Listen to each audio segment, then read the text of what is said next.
Hey guys, Tom from 360 Electrics here.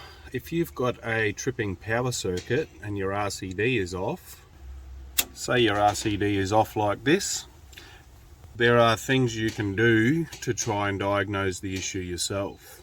Now, RCDs are much more sensitive than circuit breakers, so a mistake a lot of people make will be to go around and just turn off the switches. A lot of people will just come and turn off all the switches and then go back to the board to try and turn the power back on. This, in most cases, isn't good enough for an RCD. You actually need to unplug everything. So unplug everything from the walls.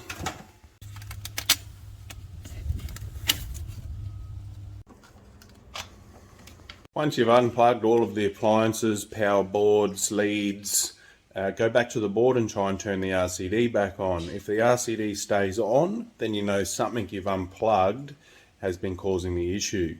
You can then go back around and plug things back in one by one. Once the power trips out again, that last appliance that you plugged in is probably the issue. Remove that and try and turn it back on again. If the power stays on, then you've found the faulty appliance. If you've followed all these steps and the power still doesn't want to come back on, even with everything unplugged, then there's probably something else going on. Other common issues are things like ants or water ingress, most often in outside power points. But probably the most common fault we find are faulty power boards plugged into outlets. So be sure you've unplugged everything before calling an electrician. If all else fails, call an electrician.